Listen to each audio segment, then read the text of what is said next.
प्यारे बाबा के 10 तारीख के महावाक्य हैं, आपकी बात बताती हूँ।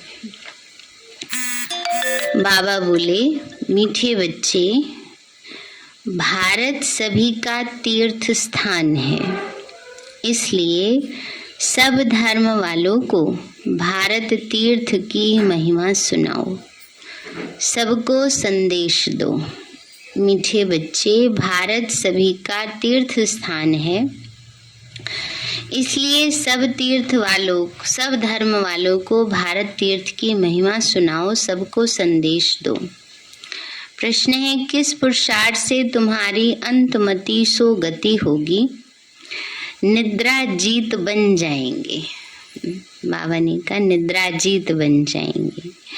बाबा ने बताया, रात को जब सोने जाते हो तो पहले बाप और वर्षे को याद करो। सुदर्शन चक्र फिराते रहो, जब नींद आए तो सो जाओ, फिर अंतमति सोगति हो जाएगी।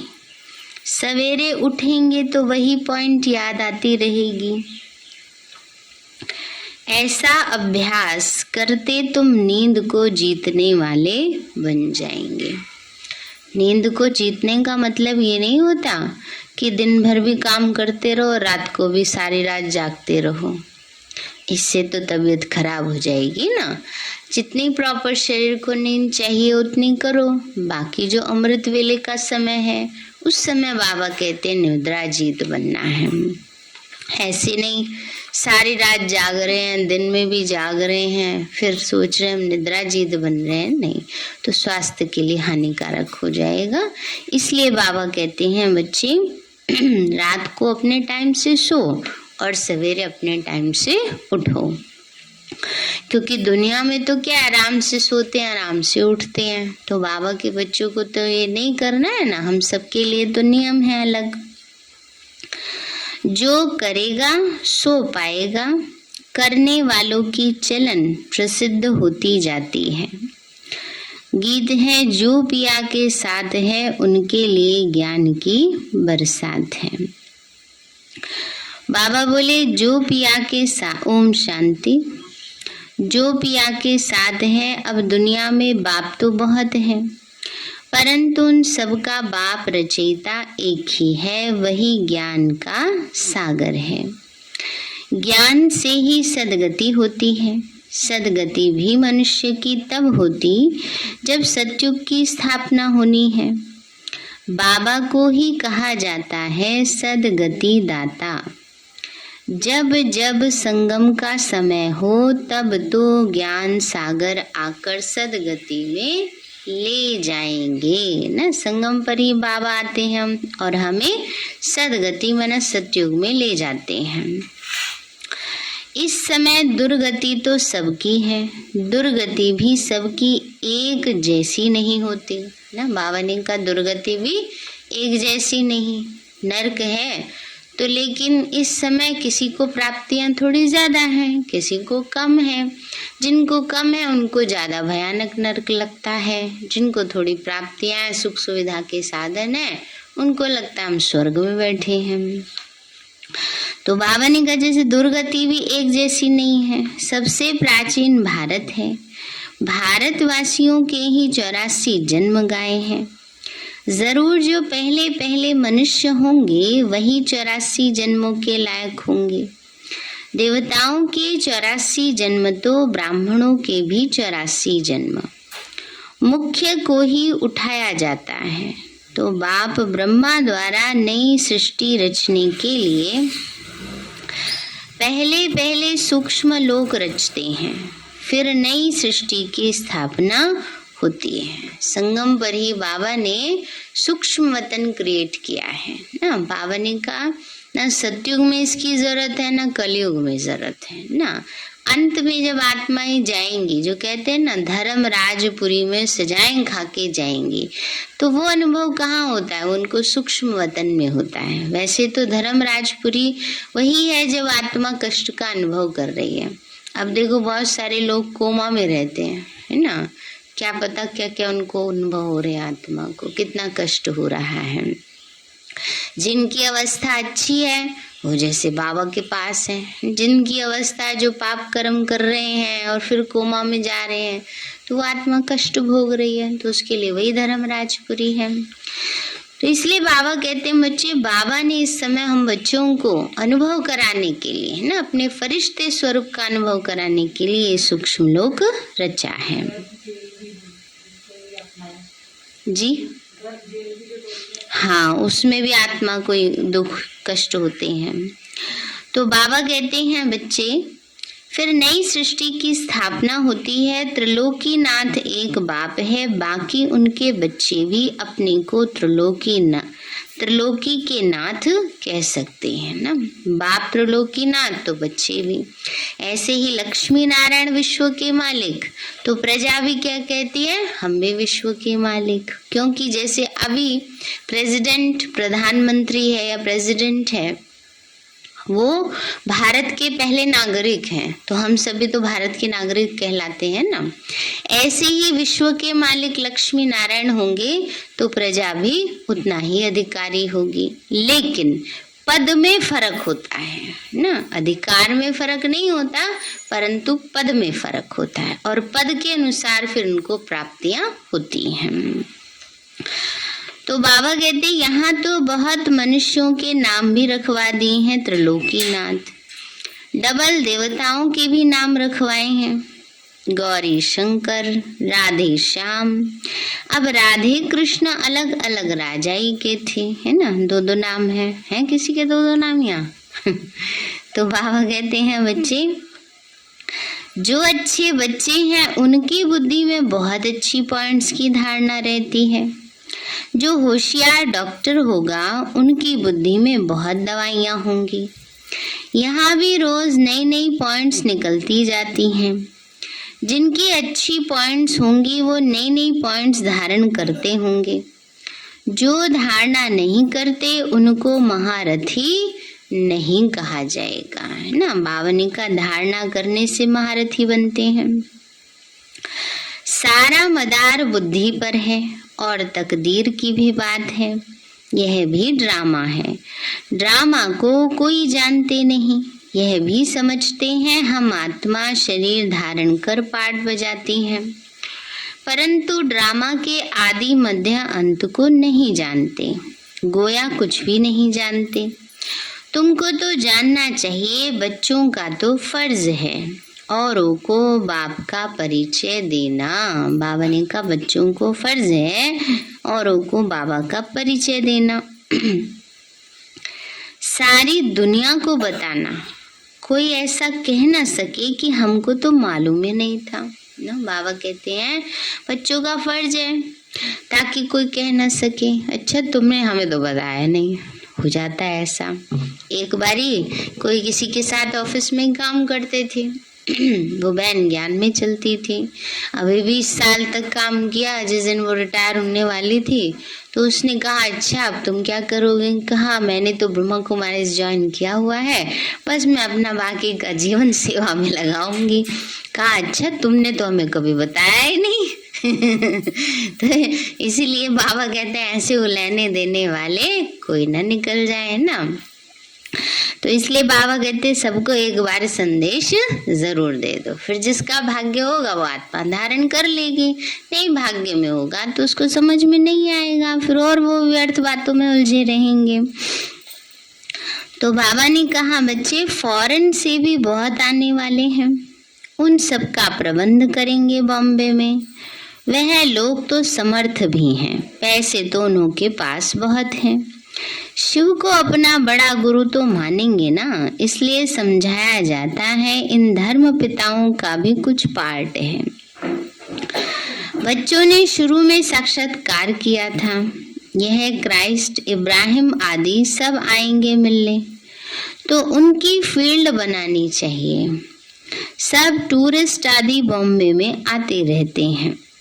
भारत सबको बहुत खींचता है। असल भारत बाप का बर्थ प्लेस है। क्यों खींचता है? क्योंकि स्वयं भगवान यहाँ आते हैं, इसलिए भारत बाप का बर्थ प्लेस है। फिर सब में भगवान कहने से बेहद के बाप का महत्व ही गुम हो जाता है। अब तुम समझते हो भारत सबसे बड़ा तीर्थ स्थान है, बाकी सब पैगंबर आते हैं अपना धर्म स्थापन करने, उनके बिछाड़े फिर उनके धर्म वाले भी आते हैं।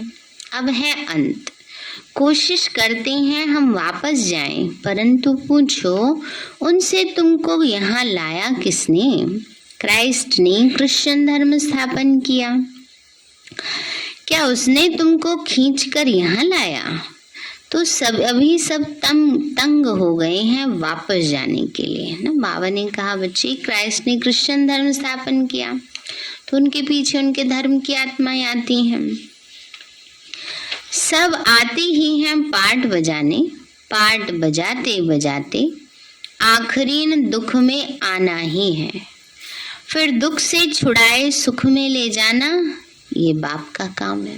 बाबा ने कहा पहले सुख का पाठ बजाना है, फिर दुख में आना है, फिर दुख के में उसमें आकर के बाबा ने कहा बच्चे आना ही है। फिर बाबा दुख में ना आए तो बाबा सुख में कैसे ले जाए, वो भी फिक्स है।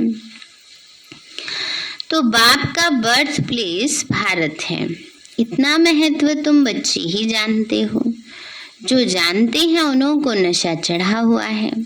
कल्प कल्प भारत में बाबा आते हैं, ये सबको बताना है, निमंत्रण देना है। रचना की नॉलेज को कोई भी नहीं जानते, तो ऐसा सर्विसेबल बनकर अपना नाम बाला करना चाहिए। ये मेला सब तरफ जाएगा। बाबा कहते हैं बच्चे ऐसा सर्विसेबल बनकर नाम बाला करो, ये मेला सब तरफ जाएगा ना। मेला माना प्रदर्शनी, पहले तो प्रदर्शनी भी कई तरह की होती थी, अभी भी होती है, अब तो और ज्यादा विस्तार को पा गई है। आजकल तो 12 ज्योतिर्लिंगम वाला मेला भी है। तो बाबा कहते हैं बच्चे सब तरफ जाएगा। तो जो तीखे बच्चे हैं उनकी मदद मांगते रहते हैं, उन्हों के नाम जपते रहते हैं। एक तो शिव बाबा का जपते हैं, दूसरा ब्रह्मा बाबा का, फिर कुमार का है, गंगे है, मनोहर है, उनको जपेंगे। कुमार का माना प्रकाशमणि दादी जी को बाबा कुमार का कहते थे। गंगे दादी जी, मनोहर दादी जी, सारे विश्व का जो पहला सेवा केंद्र खुला उसकी स्थापना दिल्ली में मनोहर दादी और गंगे दादी जो सबसे पहले दिल्ली में आए उनके द्वारा हुई है ना, यमुना के घाट पर है ना। हाँ जी, दिल्ली कमला नगर में पहला सेंटर था। तो यमुना के घाट पर पहले आकर के रुकी, क्योंकि बाबा ने तो भेज दिया जाओ बच्चे, अब कहाँ जाए क्या करें, कहाँ रुकेंगे, कुछ भी पता नहीं था ना। लेकिन सेवा का लक्ष्य इतना था, इतना तप का बल था। 14 साल तक बाबा ने भट्टी में पकाया था, तो नशा बहुत था, तो रूहानी नशे में आ गए ना। फिर गंगा घाट पर रहते थे, ना तो रहने की कोई जगह थी, कुछ भी नहीं था, कुछ था ही नहीं, लेके कुछ आए ही नहीं थे। जो गाजर मूली उगती हैं उनसे खा करके, गन्ने के छोटे छोटे पीसेस मिलते हैं उन्हें खा करके काम चलाते थे। तो एक दिन क्या हुआ, वहां पर पास ही में एक पहलवान हमने कुश्ती की प्रैक्टिस करते थे। उन्होंने कहा कि अगर ये देवियां सच्ची हैं तो आज मेरी जीत होगी, आज मैं इनकी शक्ल देख के जाऊंगा तो अब देवियां तो है ही सच्ची, तपस्वी आत्माएं थी। देख करके गया तो उसने वो जीत गया। तो उसने सोचा कि वो ला करके दिया, मिठाई भी ला करके कि इनकी पैर जाकर चरण छूं और मिठाई इनको खिलाऊं। अब उन्होंने कहा हम तो बाहर का ये दूसरे के हाथ का बना खाते नहीं, क्योंकि जैसा अन्न वैसा मन ना। हम तो माउंट आबू से आए हैं और परमात्मा ऐसी शिक्षा दे रहे हैं, हमने अपने जीवन में धारण किया हुआ है। तो फिर उन्होंने उनको कहा अच्छा तो आप बनाओ, आप भी बनाओ, आप भी खाना, हम भी खाएंगे।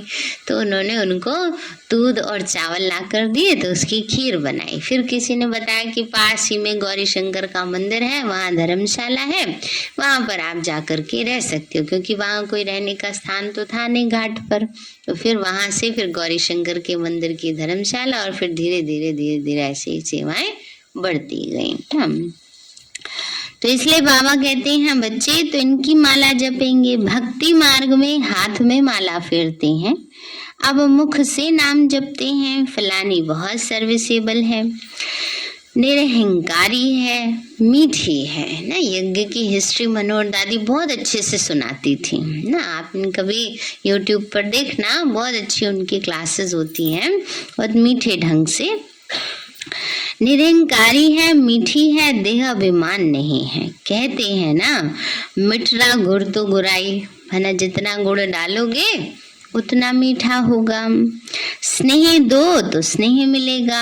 तो अब बाबा कहते हैं तुम दुखी बन गए हो, तुम मुझे याद करेंगे तो मैं भी मदद करूंगा, तुम नफरत करेंगे तो ये तो गोया अपने ऊपर नफरत करते हैं, पद नहीं मिलेगा, धन कितना था मिलता है, किसी को लॉटरी मिलती है तो कितनी खुशी होती है, उसमें भी कितने इनाम आते हैं, फिर सेकंड प्राइज थर्ड प्राइज भी होती है।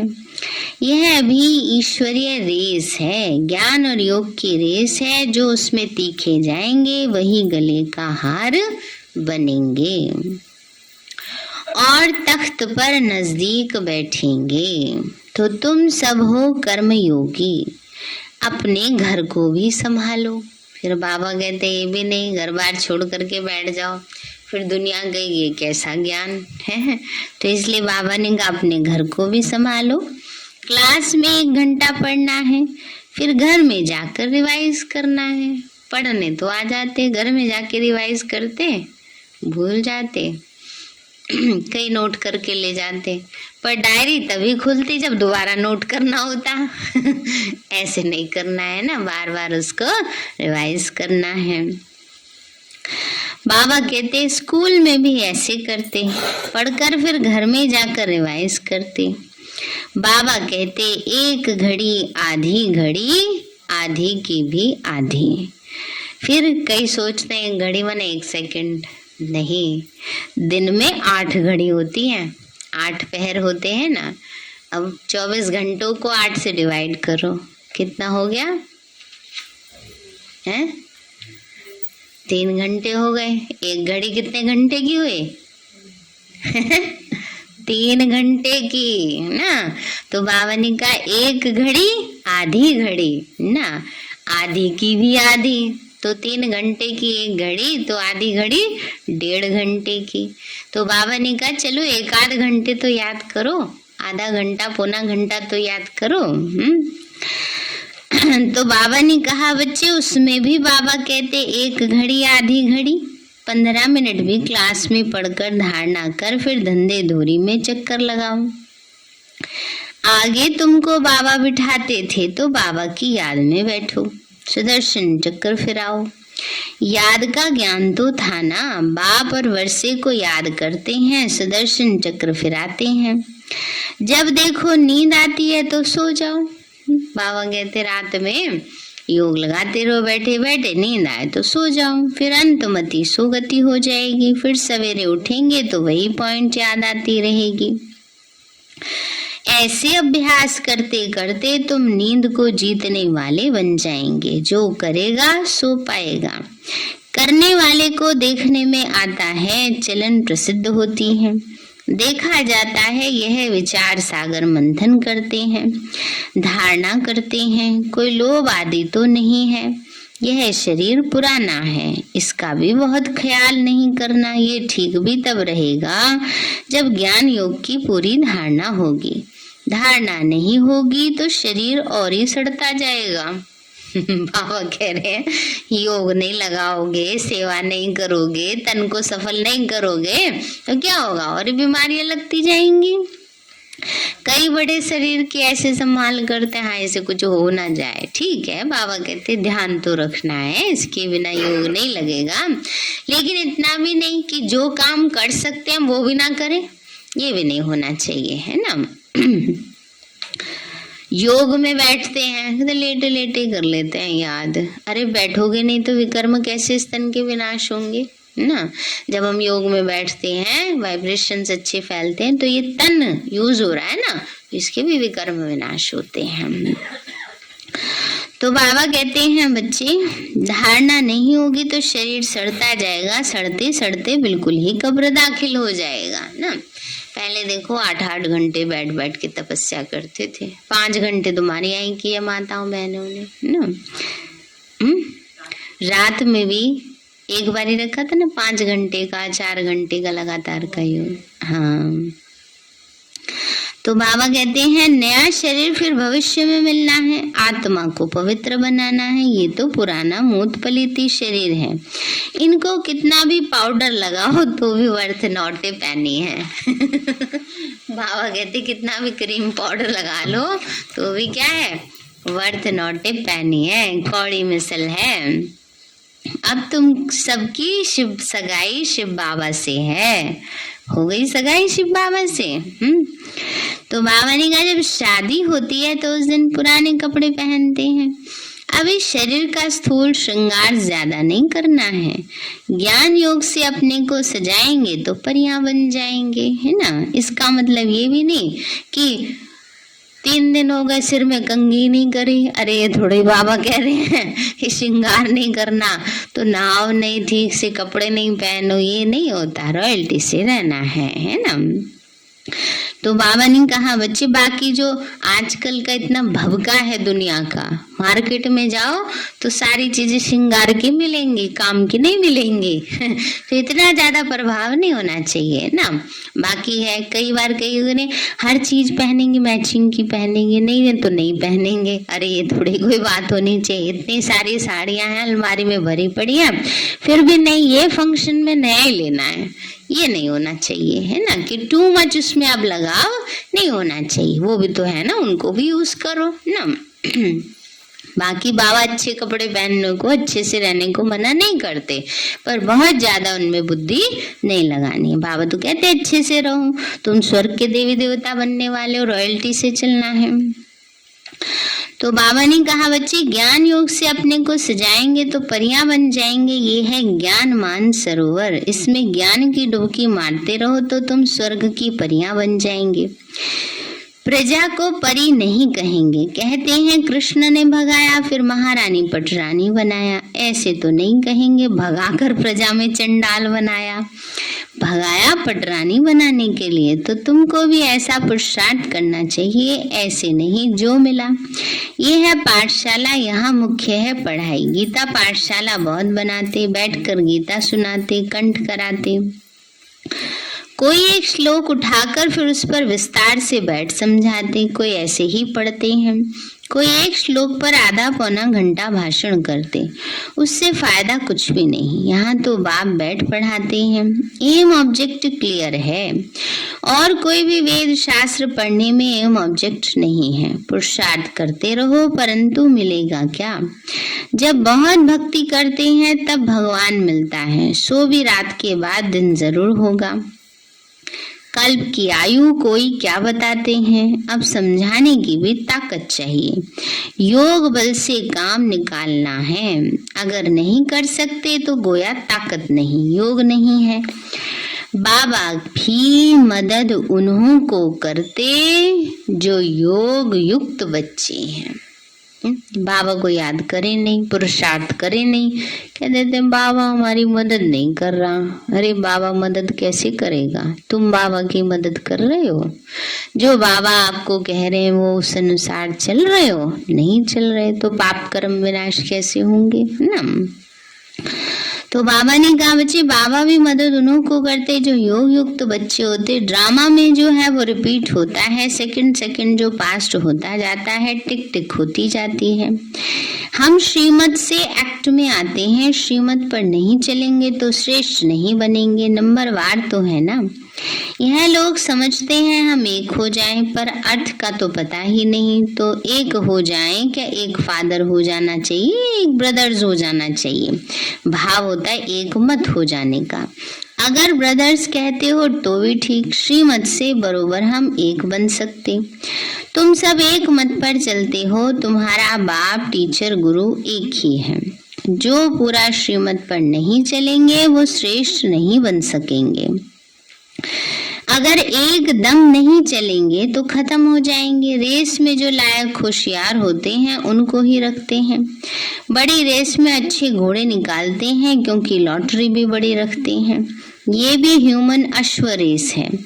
हुसैन का भी घोड़ा दिखाते हैं। हिंसा तो 2 प्रकार की होती है। नंबर 1 है काम कटारी, जो आधा कल्प अपना भी खून और दूसरों का भी खून करते आए। इस हिंसा की कोई जानते नहीं। सन्यासी भी ऐसे नहीं समझते, सिर्फ कह देते हैं ये तो विकार है। बाप तो कहते हैं बच्चे काम महाशत्रु है। यह आदि मध्यान्ह दुख देने वाला है। यह भी सिद्ध कर बताना है कि हमारा प्रवृत्ति मार्ग है राजयोग और तुम्हारा है हठ योग। तुम शंकराचार्य से हठ योग सीखते हो, हम शिवाचार्य से राजयोग सीखते हैं। आगे चलकर तुम्हारी प्रत्यक्षता होगी जरूर। कोई प्रश्न पूछते हैं तो देवताओं के 84 जन्म 5000 वर्ष में हुए। कृष्ण के कितने हुए? क्राइस्ट को 2000 वर्ष हुए।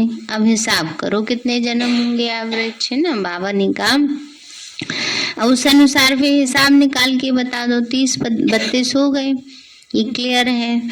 लेकिन इन सब बातों में जाने से कुछ मिलता नहीं है। किसने कितने भी जन्म लिए, अब सबका अंतिम जन्म है। सबको हिसाब किताब चुकतू करने वापस जाना है। जो बहुत सुख देखते हैं वो बहुत दुख भी देखते हैं, और धर्म वालों को कम सुख कम दुख मिलता है। एवरेज का हिसाब निकालना है। मुख्य जो प्रिसेप्टर है उनका जन्म निकालेंगे, जो धर्म गुरु है उनका निकालेंगे। पीछे जो आते हैं वो थोड़े थोड़े जन्म लेते हैं। बुद्ध का भी इब्राहिम का भी हिसाब निकाल सकते करके 1-2 जन्म का फर्क पड़ेगा। एक्यूरेट तो नहीं बता सकते ना, अबाउट में समझाते हैं, लगभग इतना होगा ये समझाते। ये सब बातें विचार सागर मंथन करने की हैं। कोई पूछे तो क्या समझाएं। आजकल क्या होता है, बहुत सारा विचार सागर मंथन करते रहते, सुनते रहते। ये क्लास सुन ली, वो क्लास सुन ली, ये मुरली सुन ली, वो मुरली सुन ली, और धारण क्या हो रहा है? कुछ भी नहीं। इतना यहाँ भर लिया कि वो चल ही नहीं पा रहा। मिक्सी में ज्यादा भर लो तो क्या होता है? चलता है वो चलता ही नहीं है, फिर वो जाम हो जाती है मिक्सी, कहते ज्यादा भर गया है। इसलिए सुनना भी उतना ही चाहिए जितना धारण हो। बीच में ब्रिजमोहन भाई जी हमने हमारी क्लास कराई कि आजकल क्या हो गया, सुनने में ज्यादा ध्यान दे रहे हैं। ये भी सुन ले, ये भी सुन ले, ये भी सुन ले, ये भी सुन ले। अब वो सुना करके अंदर बढ़ते जा रहे हैं और यूज उसको कर नहीं रहे। तो क्या होता है, वो अंदर ही अंदर फिर हलचल भी पैदा करने लगता है। इसलिए अच्छा है, चिंतन करना चाहिए, ज्ञान मनन करना चाहिए, पर सुनना भी लिमिट से चाहिए और उसको धारण करने का अभ्यास करना चाहिए। तो बाबा कहते हैं कोई पूछे तो क्या समझाए, फिर भी बोलो पहले बाप को और वर्षे को याद करो, क्योंकि बाप से वर्षा लेना है। जन्म जितने लिए होंगे उतना ही लेंगे। बाप से वर्षा लो, अच्छी नीति समझाना है। मेहनत का काम है। बच्चे बम्बई में बहुत मेहनत कर रहे हैं क्योंकि उनको बहुत सक्सेसफुल होना है। इसमें बुद्धि चाहिए। बाबा के धन से बहुत लव चाहिए। कोई धन तो लेते, कोई तो धन लेते नहीं। कौन सा धन? ज्ञान धन, है ना। बाबा ने कहा जो बाबा हमें ज्ञान का धन दे रहे हैं उससे बहुत प्यार होना चाहिए। पर बाबा कहते कोई बच्चे धन लेते ही नहीं है।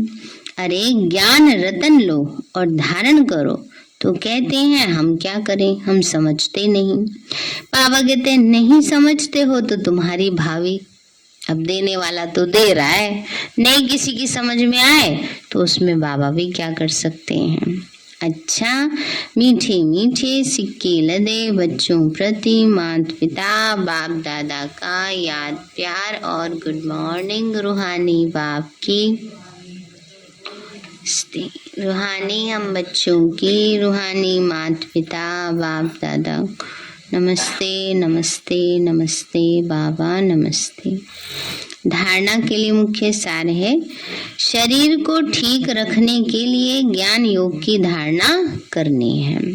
शरीर को ठीक रखने के लिए ज्ञान योग की धारणा करनी है। किसी भी चीज का लोभ नहीं रखना है।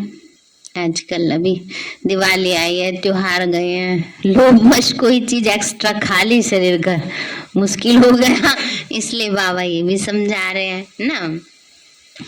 तो बाबा ने कहा इस ज्ञान योग से सजना है, स्थूल श्रृंगार से नहीं। दूसरा है एक घड़ी आधी घड़ी पढ़ाई अवश्य पढ़नी है। ज्ञान और योग में रेस करनी है ना। बाबा ने कहा रेस करनी है तो किस में करो? ज्ञान योग में करो, तपस्या में करो। वरदान दिया बाबा ने, सर्व के दिलों के राज को जान, सर्व को राजी करने वाले सदा विजयी भव। सर्व के दिलों के राज को जान, सर्व को राजी करने वाले सदा विजयी भव। बाबा बोले विजयी बनने के लिए हर एक के दिल के राज को जानना है। किसी के मुख के द्वारा निकलने वाले आवाज से उनके दिल के राज को जान लो तो विजयी बन सकते हो, लेकिन दिल के राज को जानने के लिए अंतर्मुखता चाहिए। जितना अंतर्मुखी रहेंगे उतना हर एक के दिल के राज को जानकर उसे राजी कर सकेंगे, है ना। बाबा ने कहा हर एक के दिल के राज को जानो तो उस आत्मा को राजी कर सकेंगे, लेकिन दूसरे को राजी करने के चक्कर में अपनी अवस्था नहीं खराब कर लो, है ना। संतुष्ट करने का भाव सबके प्रति होना चाहिए। फिर कोई आत्मा हमने बहुत किया, कोई आत्मा संतुष्ट नहीं हुई, फिर डिस्टर्ब हुए जा रहे हैं, वो नहीं होना चाहिए। ठीक है, उस आत्मा का ऐसे ही पार्ट है। बाबा ने कहा राजी होने वाले ही विजयी बनते, राजी करने वाले ही विजयी बनते हैं। स्लोगन है वैराग्य ऐसी योग्य धरनी है जिसमें जो भी फल डालेंगे वो फलीभूत अवश्य होगा। वैराग्य ऐसी योग्य धरनी है जिसमें जो भी फल डालेंगे वो फलीभूत अवश्य होगा। मैंने तपस्या भी अगर वैराग्य के साथ करेंगे तो तपस्या जल्दी ही फलीभूत होगी। अगर राग होगा, ईर्ष्या होगी, द्वेष होगा, राग माना लगाओ, उसके वश कोई कार्य करेंगे, संकल्प करेंगे तो उसमें क्या हो, नेगेटिव फल निकलेगा। लेकिन वैराग्य माना उपराम स्थिति में स्थित होकर के जो भी कार्य करोगे उसका फल अवश्य मिलेगा। सारे हैं मीठे बच्चे, भारत सभी का तीर्थ स्थान है, इसलिए सब धर्म वालों को भारत तीर्थ की महिमा सुनाओ, सबको संदेश दो। प्रश्न है किस पुरुषार्थ से तुम्हारी अंतमति सोगति होगी, निद्रा जीत बन जाएंगे। बाबा बोले रात को जब सोने जाते हो तो पहले पाप और वर्षे को याद करो, सुदर्शन चक्र फिराते रहो, जब नींद आए तो सो जाओ, फिर अंतमति सोगति हो जाएगी। सवेरे उठेंगे तो वही पॉइंट याद आती रहेगी। ऐसा अभ्यास करते तुम नींद को जीतने वाले बन जाएंगे। जो करेगा सो पाएगा, करने वालों की चलन प्रसिद्ध होती जाती है। गीत है जो पिया के उसके लिए ज्ञान की बरसात है। मीठे बाबा आपने हमें सब कुछ दिया, आपका पदम गुणावार शुक्रिया। प्यारे बाबा आप हमें ज्ञान गुण शक्तियों वरदानों और सद्बुद्धि से भरपूर करते हो, आपका बार बार शुक्रिया। मीठे बाबा आपने मुझ आत्मा को, इस सेवा स्थान को, विश्व की सर्वात्माओं को निर्विघ्न बनाया, आपका बार बार शुक्रिया।